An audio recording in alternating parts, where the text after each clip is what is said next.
Olá, turma, seja bem-vindo a mais uma aula de física. Essa aula vamos falar sobre força elástica, certo? Então vamos lá, minha gente. Simbora para mais uma aula aqui de força elástica. Turma, vou compartilhar aqui a aula com vocês. Espero que vocês estejam acordados, né, para assistir essa aula super interessante de força elástica. Vamos lá, gente, vamos falar aqui sobre força elástica. Turma, a gente vem falando de diversas forças nesse estudo da dinâmica, correto? O que vimos aí? Força-peso, né? E a gente viu que a força-peso, a definição de força-peso, é aquela força quando o objeto, principalmente o objeto está aqui na superfície da Terra, né? Que acontece aquela atração entre corpos que possuem massa e a Terra tende a puxar aí esse corpo aí para seu centro, né? A gente chama isso de força-peso. E a gente considerou que todos os corpos, como possuem massa, têm força-peso, certo? Isso aí é força-peso. A característica é do corpo já ter massa, tiver aqui na superfície da Terra, ter uma força que puxa ela para baixo, beleza? Vimos também a força normal, que é o contato, né, da superfície, ou seja, é a força que qualquer superfície exerce no bloco, é uma força de contato, um objeto em cima da mesa, um objeto no chão, um objeto na parede, um objeto no teto. Se tiver contato de superfície, contato com alguma superfície, tem força normal. Não esqueçam disso. Tudo bem? Vimos também a força de tração, que são aquelas forças provenientes de corda, né? Fio, cabos e etc. Então, qualquer problema que tiver envolvido cabo, fio, né? Corda, essa cabo, essa corda, esse fio exerce uma força aí que a gente chama de força de tração no objeto. E por fim, chegamos aí na força elástica, que é a força que provém de meios elásticos, né? Principalmente aqui para a gente, o que mais nós vamos ver é a mola, que é um meio elástico. Mas pode ser mola, pode ser um elástico, pode ser qualquer outro meio elástico que vocês tenham aí em mente, tá? Se for o meio elástico, com certeza tem aí essa característica de ter uma força elástica. Mas, normalmente, os nossos problemas de física, eles usam as molas, né? O tradicional aqui são as molas. Então, vamos lá estudar, gente. O que nós temos aqui? Turma, nessa primeira situação, tá? Eu tenho uma mola aqui presa numa parede, certo? Uma mola. E ela tá ali fixa, né? Numa parede. Ela tá fixa aqui numa parede. É uma mola que está no seu estado natural. Ela não está sendo esticada. Ela não está sendo comprimida. Ela está no seu estado natural. Tudo bem? Nessa primeira situação. Aqui, primeira situação.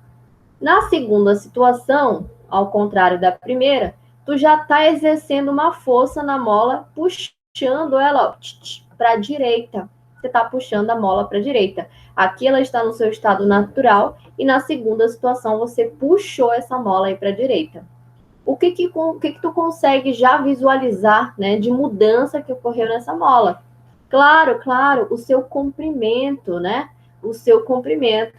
Antes, no seu estado natural, o comprimento da mola era um L0.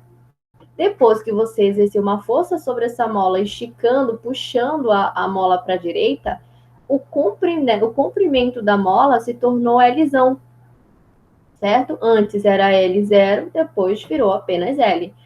Esse é o comprimento inicial e esse aqui é o comprimento final. Quando você exerceu uma força nessa mola, você fez com que mudasse, gente, o seu comprimento. Você esticou a mola. Ela tem essa propriedade de esticar, né? E aí você fez, gente, uma deformação nessa mola. Você fez uma deformação nessa mola. A deformação feita nessa mola, feita por você, quando você exerceu uma força sobre ele, a gente chama essa deformação de X. Logo, X, que é a deformação da mola, é o comprimento final da mola menos o comprimento inicial dessa mola, certo?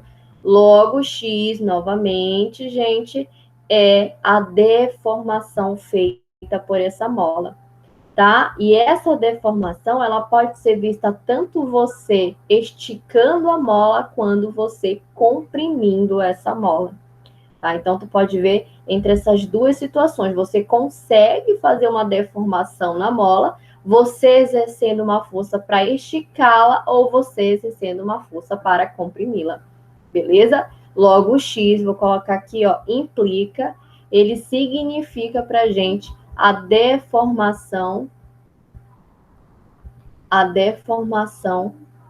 da mola, correto? É a deformação da mola. É como se fosse comprimento, tá, gente? É como se fosse o comprimento, o quanto ela se esticou, o quanto ela se comprimiu, ou seja, o quanto ela se deformou, tá bom? E por isso que a unidade de medida dessa deformação no sistema internacional é metros. Mas pode ocorrer em alguns problemas que essa deformação pode ser deformações pequenas, né? Ou seja, dado em centímetros, tá bom? Então, muitas das vezes o problema quer no sistema internacional em metro, mas ele também pode querer que você encontre essa deformação em centímetros. Tudo bem? Então, para saber o quanto você deformou, é só saber o comprimento inicial e saber o quanto ela foi para o comprimento final. Beleza? Tranquilo, minha gente? Muito bem. Então, vamos continuando aqui, porque outra característica importante também que eu quero que vocês entendam é que quando você exerce uma força na mola, minha gente, quando você exerce uma força capaz de deformá-la, você está exercendo uma força externa, certo? E existe uma lei chamada... Opa, deixa eu apagar aqui rapidinho. Chamada a lei de Hooke, certo? Eu coloquei força ali, mas é lei, pronto. Lei de Hooke, certo? Não é o Hulk dos Vingadores, viu? Não é aquele cara verde, grande, tá? Não é esse Hulk. É um outro Hulk aí, físico, né? Ele não é grande, também não é verde, também não trabalha para os Vingadores. Mas ele é um físico muito brilhante que ajudou aí no estudo da mecânica, né? No estudo do movimento dos corpos, como também ajudou a gente a entender o conteúdo mais importante de vocês lá do segundo ano, que é o movimento harmônico simples. Que vocês irão entender em breve, tá bom? Então, o Hooke, o físico Hooke, ele contribuiu muito aí para a ciência. Então, simbora, vamos falar um pouco dessa lei de Hooke.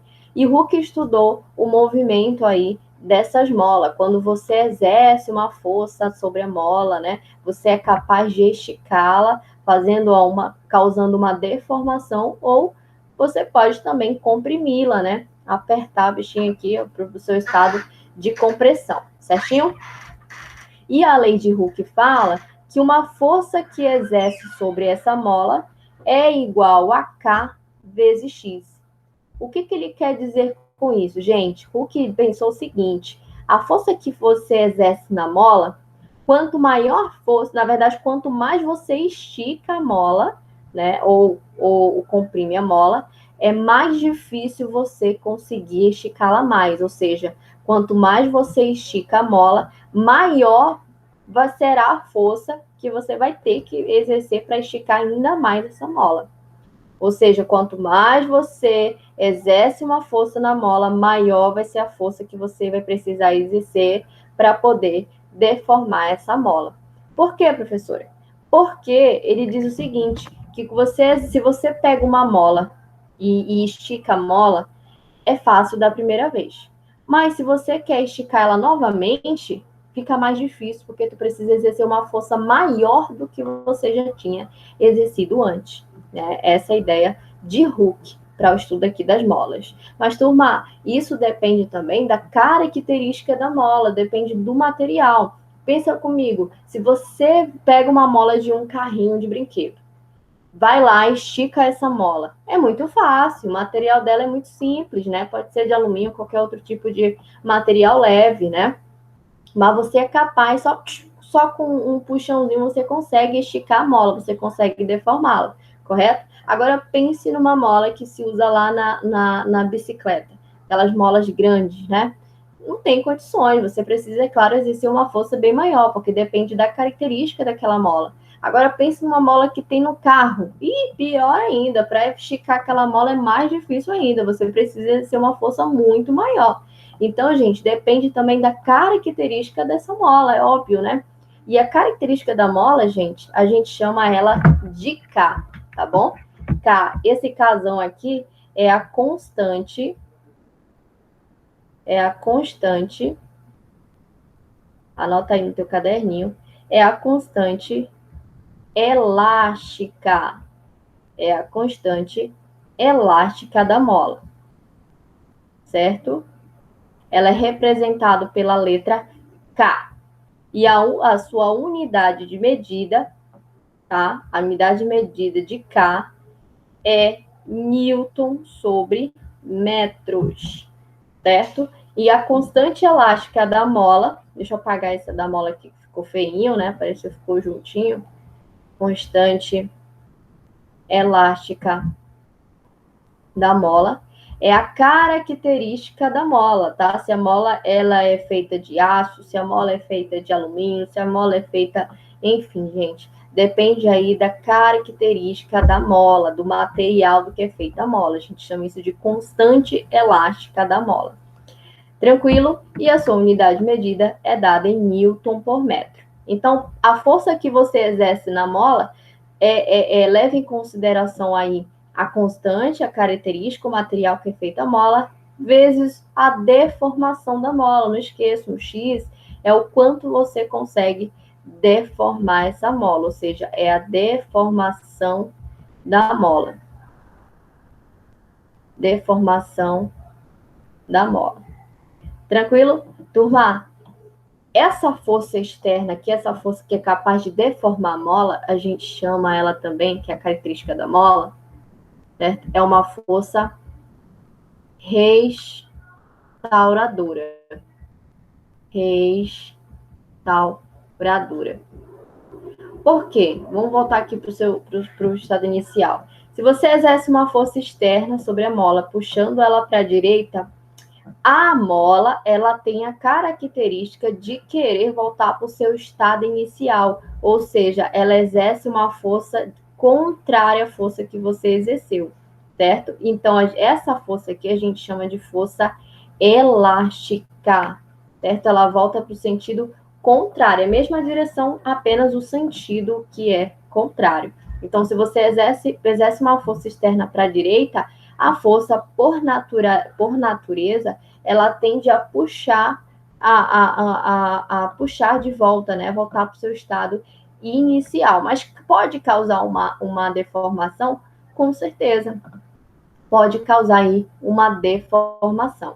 Beleza, gente? Então, você pode chamar aqui que é a força elástica, né? A FEL, né? Força elástica. Então, gente, finalizamos aqui a força elástica, tá? Então, pronto, gente. Agora a gente vai fazer 2 exercícios sobre a força elástica, tá? E para lembrar a força elástica, gente, a gente usa essa equação aqui, tá? É a equação daí da lei de Hooke, tudo bem? Para nossa avaliação de sexta-feira, só é preciso você aprender essa equação por enquanto, tudo bem? Depois da nossa avaliação para a prova institucional, a gente vai aprender aí a associar as molas tanto em série quanto em paralelo, beleza? E aí precisa a gente usar na prática, tá? E a gente vai precisar colocar na prática para ficar mais fácil para vocês entenderem. Tudo bem? Então vamos lá. Olha o que diz essa primeira questão. Uma mola apresenta uma das extremidades fixadas a um suporte, né? Ao aplicar uma força na outra extremidade, essa mola sofre uma deformação de 5 metros, ou seja, quem representa a nossa deformação? É X, né, gente? Deformação é X. X, olha só, não esqueçam, X é a deformação da mola. Esse X aqui é o quanto a mola vai se deformar quando você exerce uma força sobre a mola. Determine a intensidade da força aplicada, sabendo que a constante elástica da mola é de 110 Newton por metro, ou seja, o K é 110 Newton por metro. Tudo bem? Logo, a força é igual a Kx, Logo, a força vai ser K, que vale 110, certo? E X, que vale aí 5. Aí a gente faz uma multiplicação, né, gente? 5 vezes 0 é 0, 5 vezes 1 é 5 e 5 vezes 1 é 5. Dá 550 aí, Newton, tranquilo? Então, essa daí é a intensidade da força que foi exercida aí na mola, beleza? Tranquilo. Então, finalizamos aí a primeira questão. Agora, vamos fazer a segunda questão. Determine a variação de uma mola que possui uma força atuante de 30 newtons, ou seja, a força é 30 newton.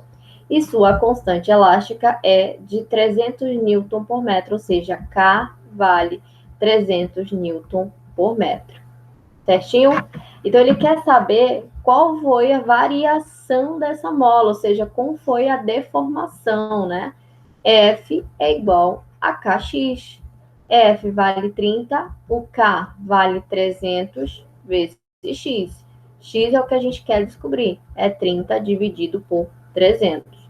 Corta o zero em cima com o zero embaixo, fica aí 3 dividido por 30, certo? Que vai ser um valor de 0,1 metro. Então, essa foi a deformação, a variação da mola. Ela deformou aí 0,1 metro. Pronto, turma. Então, força elástica é exatamente isso. Beleza? Espero que vocês tenham entendido. Essa aí é a parte básica, né? No livro do Ramalho, ele não tem muitos problemas de força elástica, mas eu acho muito importante a gente estudar esse conteúdo, porque pode constar aí nos vestibulares da vida, né? Pode vir no CIS, pode vir no PSC desse ano, né? Fora se algum aluno quiser fazer provas externas, né? Como o ITA, por exemplo, vai precisar desse conteúdo. Tudo bem, minha gente? Então, espero que vocês tenham gostado, tá? Esse foi nosso conteúdo da aula de hoje e até a próxima. Beijinho, beijinho e tchau, tchau.